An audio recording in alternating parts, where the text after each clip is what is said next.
नमस्ते फ्रेंड्स, मैं हूं Sweety Singh Rajput. Welcome back to my YouTube channel. So guys, कैसे हैं? आई होप आप बहुत अच्छे होंगे और बहुत अच्छे से आप अपनी पढ़ाई कर रहे होंगे। जैसा कि आज है 10 June 2023, daily current affair by SSR. So guys, ये लेक्चर आपके और कॉम्पिटेटिव एग्जाम के लिए गाइस एफिशिएंट होता है। ओके, सो इस लेक्चर में हम सबसे पहले करते हैं quick revision and top 10 question करेंगे। आज के रिलेटेड जितने भी हो सकते थे, मैं वो टॉप 10 क्वेश्चन लेके आई हूँ करंट अफेयर से रिलेटेड। एंड लास्ट में हम डिस्कस करते हैं day of the word. And अब हम बात करेंगे लेक्चर से रिलेटेड। तो आप सभी को लेक्चर जो है बाइलिंगुअल मिलता है, हिंदी प्लस इंग्लिश में। डेली मॉर्निंग में सुबह 6 बजे मैं इस वीडियो को अपलोड कर देती हूँ। सो गाइस, स्टार्ट कर लेते हैं सेशन स्टार्ट करने से पहले मैं आप सभी को बता दूं कि अगर आप मेरे चैनल पे न्यू है तो प्लीज आप मेरे चैनल को सब्सक्राइब कर लीजिए एंड बेल आइकन पे क्लिक कर दीजिएगा, ताकि जो भी मेरी वीडियोज आए उन सभी का नोटिफिकेशन आप तक पहुंच जाए। ओके, एंड आप सभी को कमेंट बॉक्स में लिखना होगा जय हिंद, जय Bharat. Okay, and thought of the day है गाइस आज का, शक्ति चाहिए तो ज्ञान हासिल करो और सम्मान चाहिए तो चरित्र अच्छा करो। तो ये विचार हैं गौतम बुद्ध जी के। तो इन्हीं विचार के साथ हम लोग भी स्टार्ट कर लेते हैं आज का सेशन। एंड सेशन में हम सबसे पहले करते हैं क्विक रिवीजन। जो हमने कल के टॉप 10 क्वेश्चन लिए थे, उसी का ही हम एक बार क्विक रिवीजन कर लेते हैं। तो फर्स्ट क्वेश्चन है गाइस आज का क्विक रिवीजन में, विश्व खाद्य सुरक्षा दिवस कब मनाया गया? तो ये मनाया जाता है 7 जून को प्रतिवर्ष। एंड सेकंड है, IQ एयर द्वारा जारी आंकड़ों के अनुसार दुनिया के 10 सबसे प्रदूषित शहरों में कौन शीर्ष पर रहा है? तो पाकिस्तान का लाहौर शहर जो है 10 सबसे प्रदूषित शहरों में शीर्ष पर रहा है, IQ एयर द्वारा जारी किए गए आंकड़ों के अनुसार। नेक्स्ट है, विश्व बैंक ने फाइनेंशियल ईयर 2024 के लिए भारत की जीडीपी दर कितने प्रतिशत रहने का अनुमान लगाया है वर्ल्ड बैंक ने? तो 6.3% का अनुमान लगाया गया है। भारत की जीडीपी की वृद्धि दर 6.3% रहने वाली है 2024 फाइनेंशियल ईयर के। ठीक है, नेक्स्ट है, किस देश ने 2030 तक प्रमुख में महिलाओं को कम से कम 30% तक निदेशक बनाने का लक्ष्य रखा है? तो ये काम करने वाला केवल जापान है, जो कि चाहता है कि 2030 तक की सभी महिलाएं जो है, वहां की 30% महिलाएं जो है कि किसी पर्टिकुलर इंडस्ट्री में क्या हो, वो वहां की निदेशक बने। ठीक है, नेक्स्ट है, भारत का पहला अंतरराष्ट्रीय क्रूज किस देश के लिए रवाना हुआ है? तो भारत का पहला अंतरराष्ट्रीय क्रूज जो है वो श्रीलंका के लिए अभी रवाना किया गया है। नेक्स्ट है, किस देश ने अपना नया उपन्यास किसने अपना नया उपन्यास अजय टू योगी आदित्यनाथ लॉन्च किया है? तो शांतनु गुप्ता जी ने अभी हाल ही में उनकी किताब का नाम है अजय टू योगी आदित्यनाथ, ये उनकी पुस्तक का नाम है।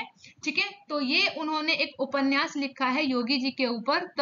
उनके जीवन के बारे में बताया गया है कि कैसे वो बने हैं योगी आदित्यनाथ से योगी। ठीक है, नेक्स्ट है, डीजल पनडुब्बी के निर्माण के लिए मझगांव डॉक ने किस देश के साथ समझौता किया है? तो जर्मनी के साथ डीजल पनडुब्बी के निर्माण के लिए मझगांव डॉक ने अभी समझौते पर हस्ताक्षर किया है। वहीं सिडको के एमडी के रूप में किसने पदभार ग्रहण किया है? तो अनिल दिग्गीकर ने अभी सिडको के लिए एमडी के रूप में पदभार को ग्रहण कर लिया है। नेक्स्ट है, पनबिजली परियोजनाओं की स्थापना के लिए NHPC ने किस राज्य के साथ समझौता कर लिया है? तो महाराष्ट्र के साथ ये समझौता कर लिया गया है। नेक्स्ट है, किस देश ने एक दशक में अपनी उच्चतम मासिक मुद्रास्फीति दर्ज की है? तो बांग्लादेश ने अभी अपने एक दशक में सबसे हाईएस्ट जो है उच्चतम मासिक मुद्रास्फीति को दर्ज किया है। तो ये यहाँ पे हमने कर लिया है अभी क्विक रिवीजन।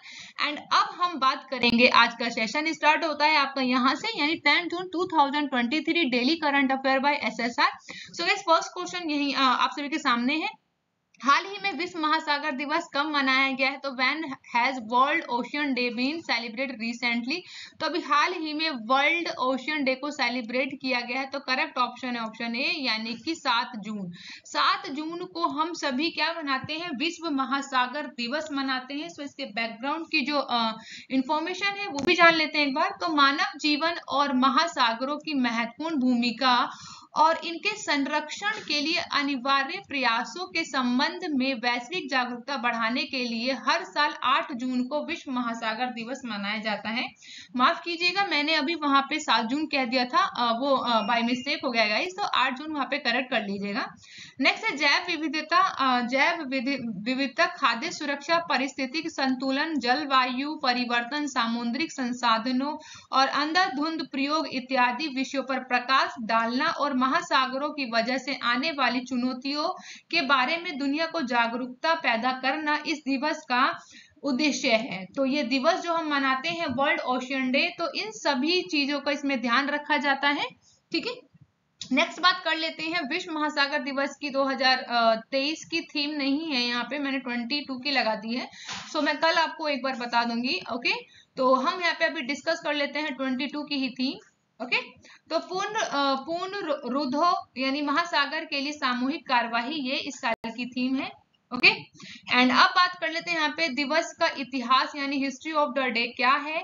तो साल 1992 में रियो डी जेनरियो में हुए पृथ्वी ग्रह नामक फोरम में हर साल विश्व महासागर दिवस मनाने का निर्णय लिया गया था 1992 में। वहीं कनाडा के international centre for ocean development and ocean institute of Canada द्वारा पृथ्वी शिखर सम्मेलन में इसकी अवधारणा का प्रस्ताव रखा गया था। वहीं 5 दिसंबर 2008 को संयुक्त राष्ट्र महासभा ने इस दिन को नामित करने के लिए प्रस्ताव भी पारित कर दिया गया था 5 दिसंबर 2008 को। ओके, सो अब डिस्कस कर लेते हैं नेक्स्ट क्वेश्चन, जो कि सेकंड है। हाल ही में राजीव सिन्हा को किस राज्य का चुनाव आयुक्त नियुक्त किया गया है। तो recently Rajiv Sinha has been appointed as the election commissioner of which state. तो किस स्टेट के अभी इलेक्शन कमिश्नर बने हैं राजीव सिन्हा। तो जिन्हें आप पर्टिकुलर इमेज में देख रहे हैं इन्हीं का नाम है राजीव सिन्हा। तो अभी हाल ही में पश्चिम बंगाल में होने वाले हैं 8 जून से, ठीक है, 15 जून से यहाँ पे अभी इलेक्शन होने वाले हैं ग्राम पंचायत के। तो राजीव सिन्हा जी को ही अभी इलेक्शन कमिश्नर बनाया गया है। ओके, नेक्स्ट क्वेश्चन है थर्ड। हाल ही में ISA की स्थायी समिति की 8वीं बैठक कहाँ आयोजित हुई है। तो where has the 8th meeting of the standing committee of ISA held recently. तो अभी हाल ही में ISA ने अभी अपनी 8वीं स्थायी समिति की बैठक की है, जो कहाँ हुई है। तो करेक्ट ऑप्शन है ऑप्शन सी, यानी कि हुई है ये न्यू दिल्ली में। तो करेक्ट ऑप्शन हो जाता है आपका यहाँ पे सी। ओके, तो अभी हाल ही में ISAI की स्थायी समिति की जो 8वीं बैठक है वो नई दिल्ली में किया गया है। तो इंटरनेशनल सोलर अलायंस इसका जो फुल फॉर्म है। ओके, तो याद रखिएगा इस फुल फॉर्म को।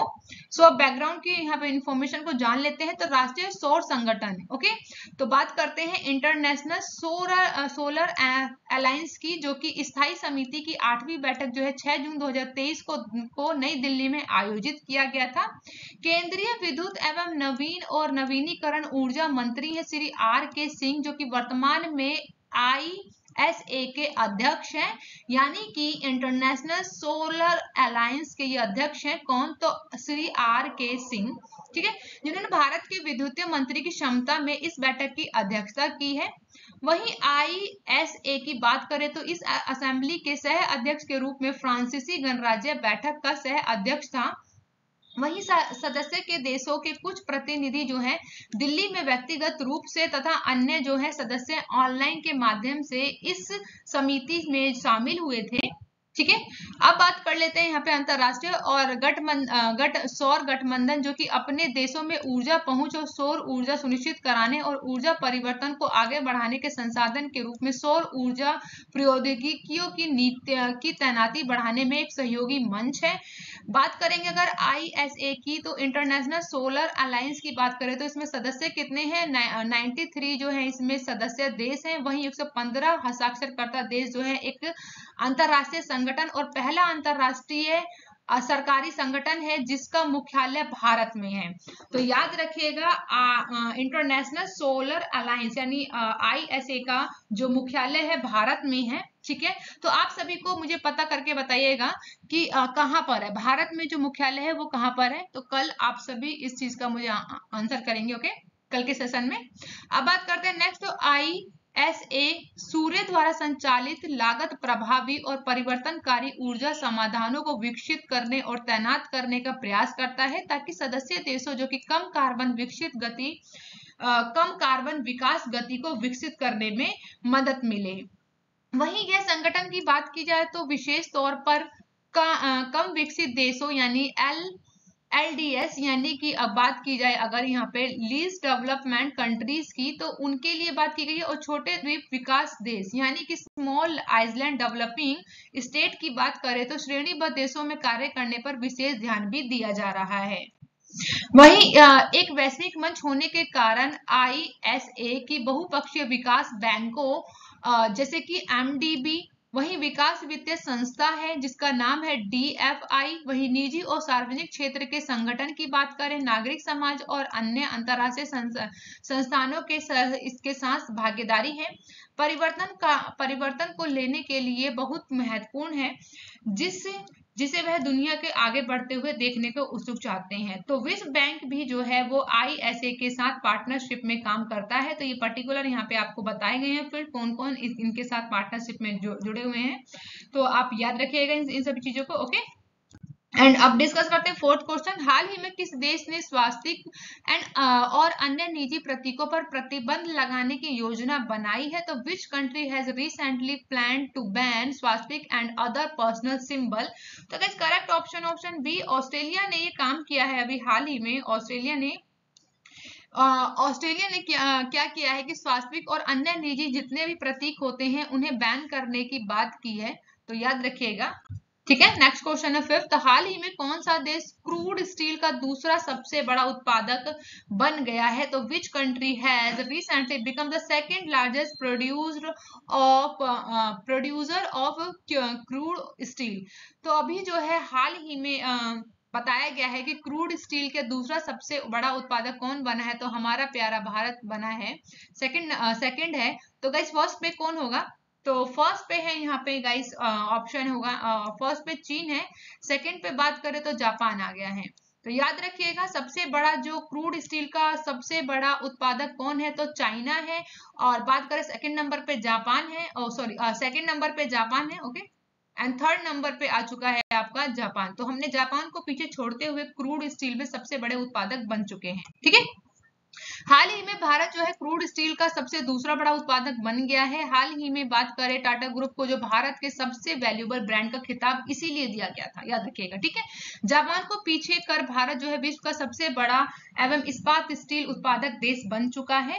Okay, and world steel association की रिपोर्ट के अनुसार स्टील उत्पादन में चीन जो है पहले स्थान पर है हमेशा की तरह, और वैश्विक स्तर पर कुल स्टील उत्पादन की हिस्सेदारी जो है उसकी 51% की है।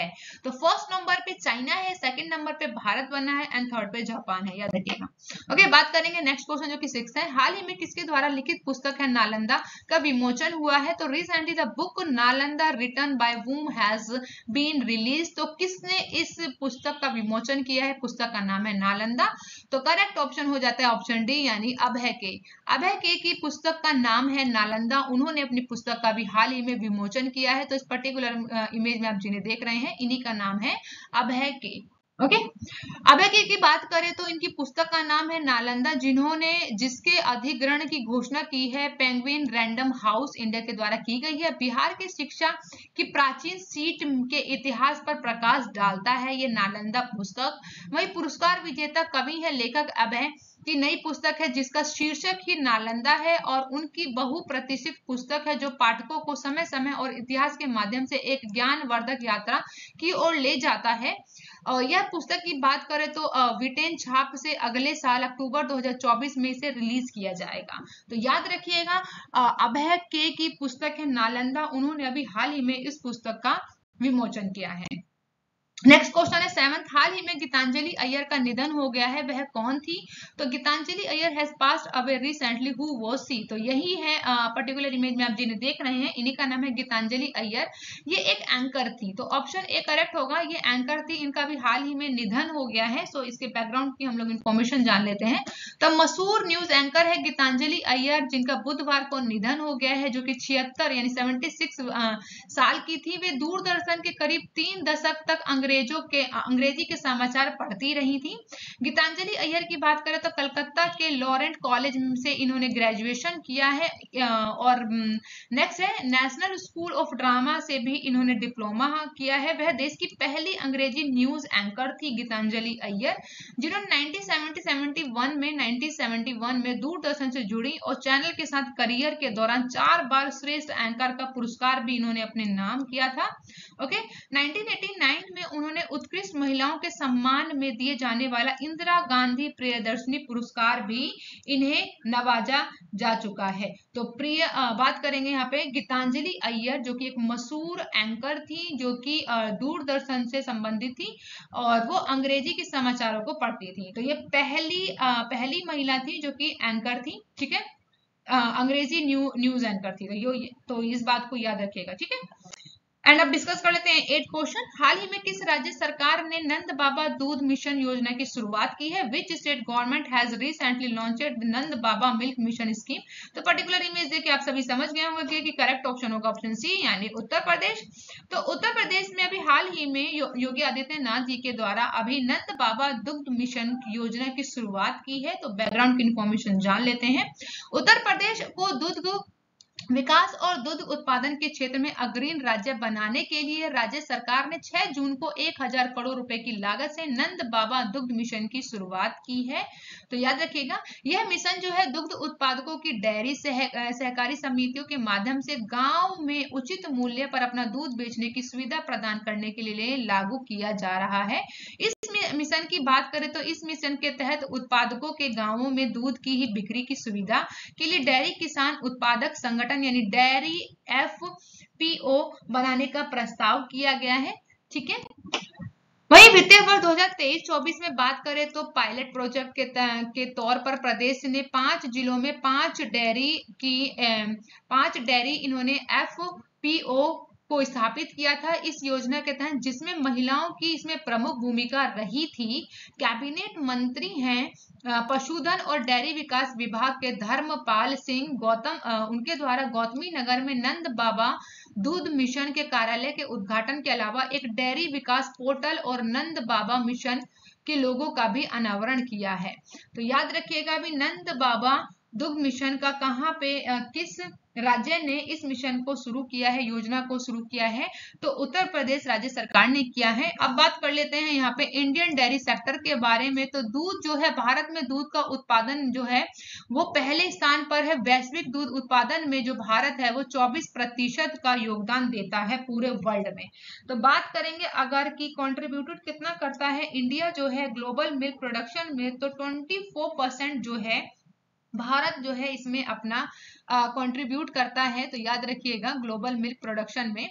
वही शीर्ष 5 दूध उत्पाद राज्य की बात करूं अगर मैं, तो याद रखिएगा पहले नंबर पे आता है उत्तर प्रदेश जो कि 14.9% के साथ पहले नंबर पे। राजस्थान आता है 14.6% के में। मध्य प्रदेश आता है 8.6%, तीसरे नंबर पर। गुजरात आता है 7.6%, फोर्थ नंबर पर। एंड आंध्र प्रदेश आता है 7.0% पे। तो याद रखिएगा ये 5 जो है जो 5 राज्य हैं ये सबसे ज्यादा दूध उत्पादक राज्य हैं, ठीक है। डेयरी एकमात्र सबसे बड़ी कृषि वस्तु है जो राष्ट्रीय अर्थव्यवस्था में 5% का योगदान देती है। तो जो डेयरी है, एग्रीकल्चर का जो डेयरी है, इसमें जो है 5% का सबसे ज्यादा राष्ट्रीय अर्थव्यवस्था में ये अपना योगदान देती है डेयरी, जो पिछले 5 वर्षों में 6.4% रही है। वही लगभग 8 करोड़ लोग जो है डेयरी उद्योग में प्रत्यक्ष और अप्रत्यक्ष रूप से जुड़े हुए हैं। तो जो डेयरी सेक्टर की बात करूं उसमें 8 करोड़ लोग जो हैं इसमें काम करते हैं, ठीक है। अब बात करते हैं भारत का जो विश्व का जो सबसे बड़ा दूध उत्पादक है जो कि 23% और वैश्विक उत्पादन करता है। इसके बाद संयुक्त राज्य अमेरिका आता है, चीन आता है, पाकिस्तान और ब्राजील आता है। तो याद रखिए जो भारत है वो विश्व का सबसे बड़ा दूध उत्पादक देश है, जिसमें 23% का वैश्विक उत्पादन पे बात कर रहे हैं तो योगदान देता है। पहले नंबर पे बात करें उसके बाद कौन आता है? भारत के बाद आता है संयुक्त राज्य अमेरिका यानी यूएसए, चाइना, पाकिस्तान और ब्राजील आते हैं। उत्तर प्रदेश की बात करें तो भारत में सबसे अधिक दूध उत्पादन वाला राज्य है उत्तर प्रदेश, और भारत में कुल दूध उत्पादन में 17% से अधिक जो हिस्सेदारी है केवल और केवल उत्तर प्रदेश की है।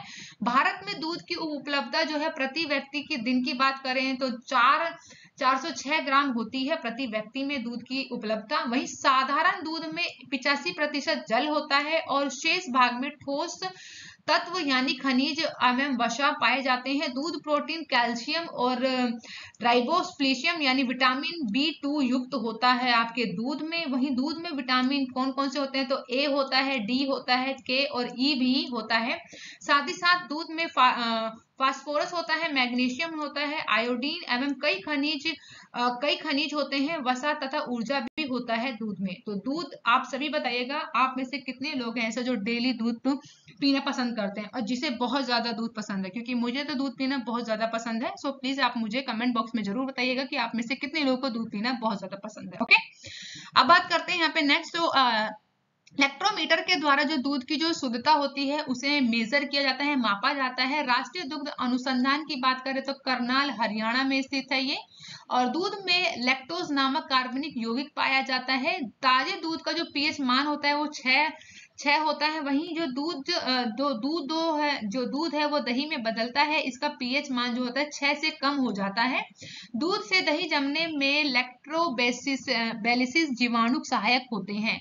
ठीक है, तो ये एक इम्पोर्टेंट बेसिक बातें हैं जो कि जनरल बातें हैं आपके दूध से रिलेटेड, मिल्क से रिलेटेड। तो आप इन सब बातों को याद रखिएगा। ठीक है, और कोई डाउट हो तो उसे छोड़ के जाइएगा, डाउट अपने साथ मत लेके जाइएगा। ओके, एंड डिस्कस कर लेते हैं नेक्स्ट क्वेश्चन जो कि 9th है। हाल ही में कौन सा देश जो है यूरोप में नाटो के अब तक के सबसे बड़े हवाई अभ्यास की मेजबानी करेगा? तो recently which country will host the largest ever NATO air exercise in Europe? तो करेक्ट ऑप्शन बी यानी जर्मनी जो है अब तक का सबसे बड़े हवाई अभ्यास का मेजबानी करने वाला है। ठीक है, जर्मनी नाटो के इतिहास में सबसे बड़े हवाई परियोजना अभ्यास की मेजबानी करने के लिए तैयार है। इसमें रूस, जर्मन, अमेरिका अधिकारियों जैसे सहयोगियों और संभावित विरोधियों का प्रभावित करने के उद्देश्य से बल का एक शो है, जिसमें एयर डिफेंस में 23 अभ्यास होंगे, जिसमें से 25 देशों के 10,000 प्रतिभागी होंगे। उसमें से 250 जो होंगे विमान होंगे जो नाटो सदस्यों से नकली हमलों का जवाब देंगे। जिसमें परीक्षण युद्ध अभ्यास में भाग लेने के लिए अकेले संयुक्त राज्य अमेरिका की बात करें तो 2000 यूएसए एयर नेशनल गार्ड कर्मियों तथा लगभग 100 विमानों को भेजा गया है यूएसए के द्वारा इस अभ्यास में। ओके, अब बात कर लेते हैं आज के सेशन का लास्ट क्वेश्चन है। ओके, आप सभी को बताना होगा लास्ट में कि आपको वीडियो कैसी लगी है। तो आप प्लीज मुझे वीडियो के लास्ट में जरूर बताइएगा कि आप सभी को वीडियो कैसी लगी है। तो like and comment and share करना ना भूलें। अब डिस्कस कर लेते हैं 10 क्वेश्चन। हाल ही में कौन बिमस्टेक एक्सपो और कॉन्क्लेव की मेजबानी करेगा? तो who will host BIMSTEC expo and conclave recently?